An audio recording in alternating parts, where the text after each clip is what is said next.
Yes, magandang araw po sa lahat mga kaibigan, mga kalingap at mga suking taga-antabay po sa ating pong mga vlogs at live.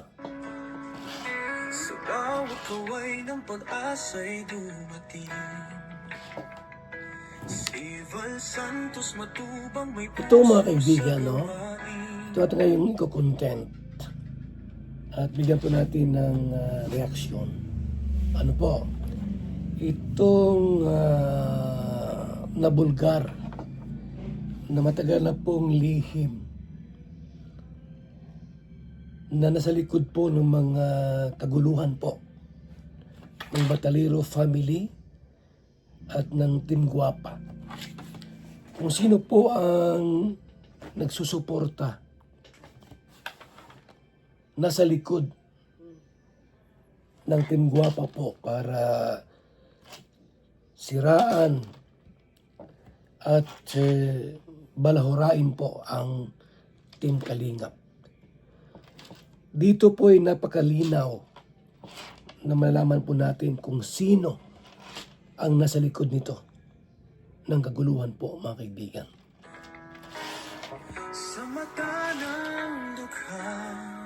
So, dito po sa video ito mga kaibigan, natin pong napanood mula kay Bupil. Ano po? Ay napakalinaw po na ipinahayag at binanggit po ni Red Zane kung sino ang mga taong nasa likod ng kaguluhan. Ito po ang video po natin pong mapapanood.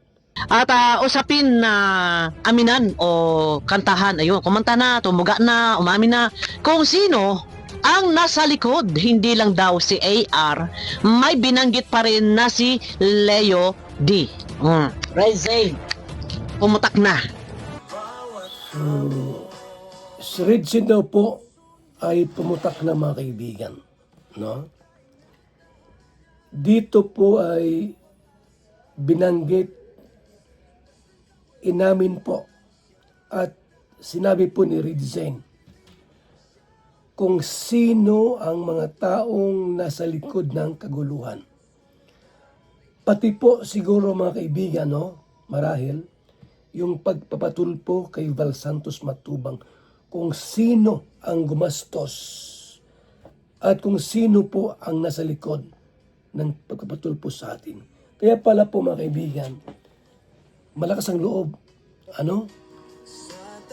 ng mga Batalero family po, ng mag-ina.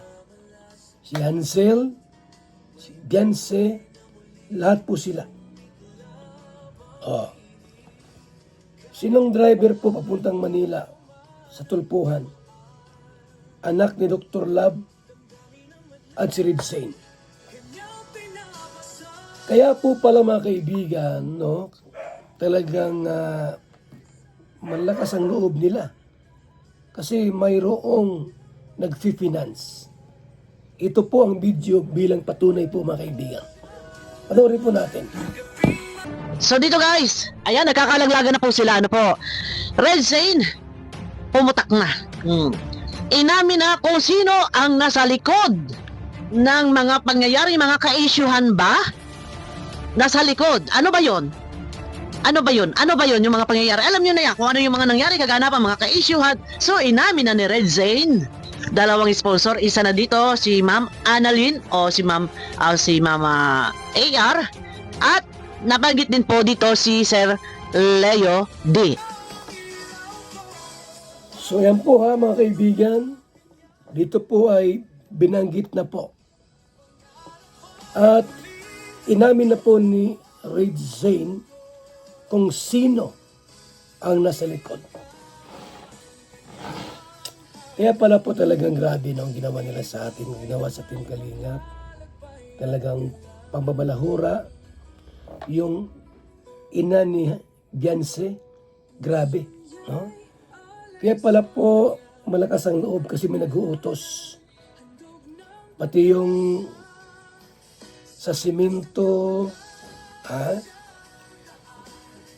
tapos binanggit pa niya na sponsor daw si Leo D sa bahay na pinagawa natin, yung pagre-repair. Alam naman po nila na ni 5 walang binigay si Leo D.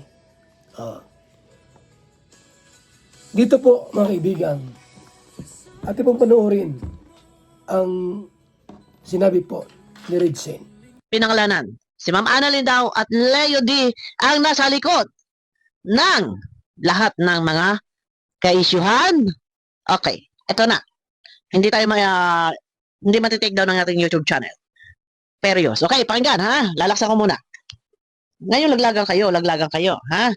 Okay, reduce noise ko. Nang hindi malagaslas. Okay, okay na. Okay, pakinggan. Dok, pag-isipan mo muna, Dok, kasi baka umalis na si Ma'am Annalyn. Dok, pag-isipan mo muna mabuti kasi baka umalis na si Ma'am Annalyn. Dok, pag-isipan mo. Okay, ulit. Dok, pag-isipan mo muna, Dok, kasi baka umalis na si Ma'am Annalyn. Kaya tayo dyan. Pag-isipan mo muna baka umalis si Ma'am Annalyn. Sino si Ma'am Annalyn? Siya si Ma'am AR, si Tita AR. Pag-isipan mo muna raw baka umalis si Ma'am Annalyn. Ano yun? Ano ba ginagawa ni Doc? Kasi nilaglag ni Doc. Sinabi ni Doc na hindi niya kaya sundin ang kagustuhan ni Ma'am Annalyn. Doon po, no, sa ating pong previous reaction po regarding dito about kay ER at kay Dr. Love. Last lang po, nag-content tayo tungkol dito. Ayaw sumunod ni Dr. Love o ni Mang Iking, no, kay ER. Kasi, kumbaga sa ano po, inutusan siya ni ER na i-content kami. I-content si Kalinga Prab, i-content si Ido. Ayaw ni Dr. Love na i-content kami. Kasi, siyempre po, pag walang resibo, paninira yan. Pwede kang kasuhan. So, ayaw ni Dr. Love na sumunod kay ER, kay Annalyn. So, kaya sinabi ni Red Zane, Doc, pag-isipan mo muna. Napakalinaw po mga kaibigan, no? Na ayaw ni Red Zane na kumalas sa grupo. Ayaw ni Red Zane na si Dr. Love po ay ayaw sumunod. Ganon, mga kaibigan. Hindi niya kayang banata ng kalingap. Oh, 'di ba? Pinagtatanggol. No. 'Di ba hindi raw niya kaya? Maniniwala ba kayo na hindi kaya ni King na banata ng kalingap? Hindi raw kaya. Okay, tuloy. Kasi sila ba ang nasa likod natin? Sila ba ang nasa likod natin? Okay, ha? Pakinggan. Kasi sila ba ang nasa likod natin? Si Boss Leo saka si Ma'am Annalyn. Paktay tayo. Eto na, nilaglag na. Laglagan na to. Hindi lang si Ma'am Annalyn. Eto na. Inamin na ni Red Zane na sila baga ang nasa likod natin. Eto. Likod natin. Okay, wait. Kasi sila ba ang nasa likod natin? Si Boss Leo saka si Ma'am Annalyn. Paktay tayo. Nasa likod pala nila si Boss Leo at si Ma'am Annalyn. Ito yung pinaka masaklap. Mga big time sponsor. Inamin na Red Zane na sila ang nasa likod. Sila baga ang nasa likod natin, si Boss Leo at si Ma'am Annalyn. Paano po ito, Ma'am Annalyn? Boss Leo, na kayo po ay pinangalanan na kayo pala ang nasa likod. Hindi kayamanan ang kanyang yaman. So dito po mga kaibigan narinig natin po ng maliwanag at malinaw. Na dito po ay talagang binanggit po ni Red Zane na ang nasa likod ng lahat ng kaguluhang ito na mga issues ay si Leo D at si ER, mga kaibigan. Kaya na po humusga, mga kalingap. Ito bang binulgar ni Ridson ay totoo at may resibo, mga kaibigan? Kaya na pong humusga po, mga kalingap.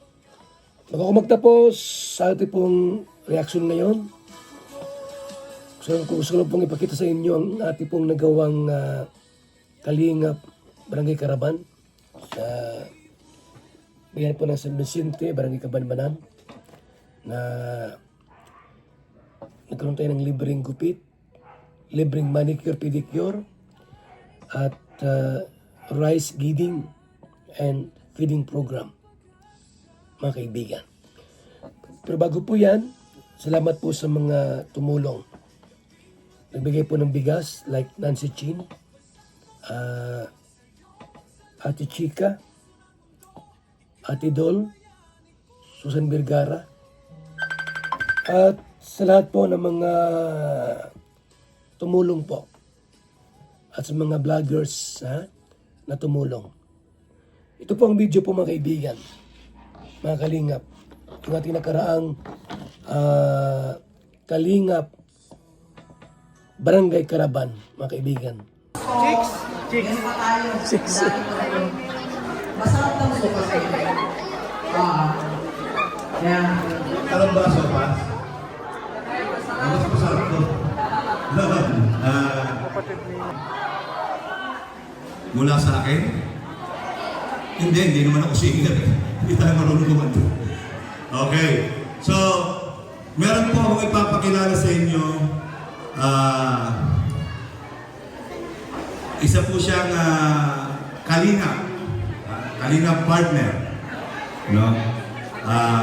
Gusto sa mga nagkakampana, gusto kong ibigay sa inyo at magbibigay ng kantang tanto si Kalingap Joe. Ayan, okay.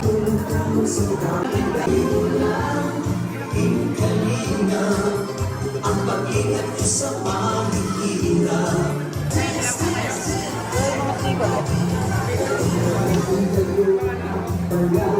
So may libreng kapit po, libreng kapit, libreng manicure, pedicure, tapos may concert, kumain kami yan, bigay sa amin, may feeding program, at may rice giving. Kasi ating concert po, hindi naman yung ating pong Hirap ako magbuntis, pero dahil sa BSM, Kalingap Kape, ngayon, nabubuntis na ako. Kaming mga OFW, laging pagod sa trabaho. Pero dahil sa BSM, Kalingap Kape, meron kaming energy. Ayan mga kalingap, mag-BSM kape na kayo. Alam niyo mga kalingap, bilang isang OFW dito sa Hong Kong, bilang driver, lagi akong umiinom ng kape bago pumasok ng trabaho. Parating gising at laging alerto, lalo-lalo na pag ikaw ay nagdadrive. Kaya mag-BSM kape na kayo mga kalingap. Dahil sa BSM kape mga kalingap, ang inyong diwa ay laging buhay. BSM Kalingap Kape, ang kape na may puso. BSM Kalingap Kape, ang paboritong kape naming mga OFW dito sa Macau. BSM Kape, ang kapeng may puso. Bilang isang karpintero, araw-araw napapagod, BSM Kalingap Kape, ang panghagod. Sarap. BSM Kalingap Kape, ang kaping may puso. Dito na kayo mga kaibigan, mga kalingap. At sigurado, gaganda at sasarap ang tulog at ang gising ninyo. BSM Kalingap Kape, napakasarap. Nagpapagaling sa mga taong may sakit.